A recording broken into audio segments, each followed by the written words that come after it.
Et bonjour à vous amis super indep, bienvenue dans notre vidéo. Cette semaine on va regarder comment déclarer les revenus qu'on peut générer avec YouTube, notamment via AdSense. Donc on va regarder qu'est-ce que c'est que ces histoires de AdSense et YouTube, comment est-ce qu'on peut ou qu'on doit facturer ces montants et enfin comment les déclarer.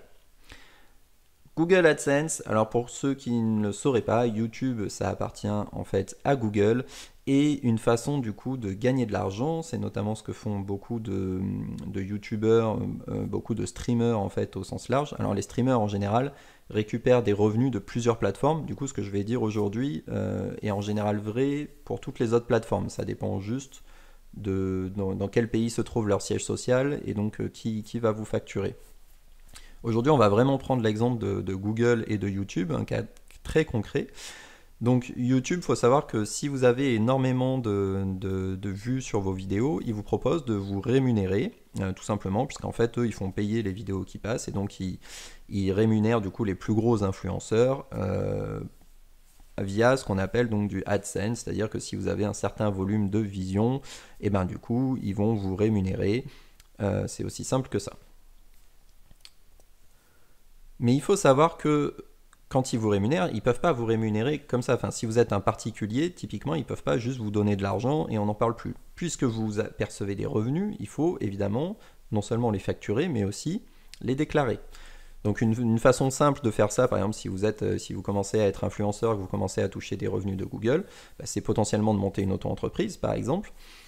Et derrière, il faut savoir que vous avez plusieurs contraintes. Déjà, il va falloir le facturer. Même si Google en fait ne va jamais vous demander cette facture parce qu'il s'en fiche complètement. Mais vous, si vous avez un contrôle, vous êtes obligé, normalement, pour de l'argent qui rentre sur votre compte, vous êtes obligé d'avoir une facture qui correspond. Donc même si Google ne vous demande pas en fait cette facture, vous devez créer une facture qui dit bah voilà, ce mois-ci Google m'a donné tant, donc je crée une facture à Google Irlande de tel montant.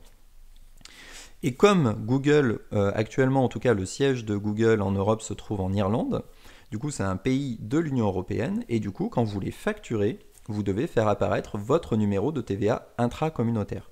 Attention, ça ne veut pas dire nécessairement que vous êtes sorti de la franchise de base de TVA, vous n'avez pas vraiment de TVA à collecter d'ailleurs dans tous les cas, mais du coup vous avez besoin quand même d'un numéro de TVA pour faire du commerce avec un autre pays de l'Union Européenne. Et donc puisque Google est basé en Irlande, en Europe, et qu'en tout cas c'est cette entité qui vous verse de l'argent si vous gagnez de l'argent en Europe avec YouTube et AdSense, et bien du coup vous êtes obligé de leur émettre des factures et de mettre ce numéro de TVA.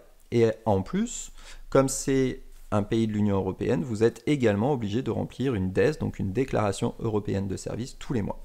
Alors tout ça, ça peut paraître beaucoup, en vérité c'est assez simple, hein. Il n'y a vraiment pas grand chose à faire, mais il faut quand même le savoir pour être dans les règles. Vous ne pouvez pas juste récupérer de l'argent de Google, vous devez à la fois le facturer, mettre votre numéro de TVA et remplir une DES tous les mois. Et donc, comment est-ce qu'on déclare ces revenus? Tout simplement, en fait, en les déclarant comme prestation de service auprès de l'URSSAF. C'est pas plus compliqué que ça. Donc, c'est des revenus. Puisque c'est des revenus, ils sont imposables, ils sont imposés. Et donc, si vous êtes en auto-entreprise, typiquement, vous allez devoir déclarer cette prestation de service auprès de l'URSSAF et vous allez du coup tous les mois payer ou tous les trimestres payer vos 22% de cotisation sociale sur vos revenus. Et évidemment, il faudra aussi le mettre dans votre déclaration de revenus aux impôts. C'est tout ce que je voulais vous dire cette semaine donc sur comment fonctionnent les revenus, notamment AdSense avec YouTube. Si jamais quelque chose n'était pas clair, si vous avez des questions, si vous avez des remarques, vous savez où nous trouver en commentaire de cette vidéo, sur les réseaux sociaux ou sur notre communauté en ligne, communauté.superindep.fr. Merci, à très bientôt.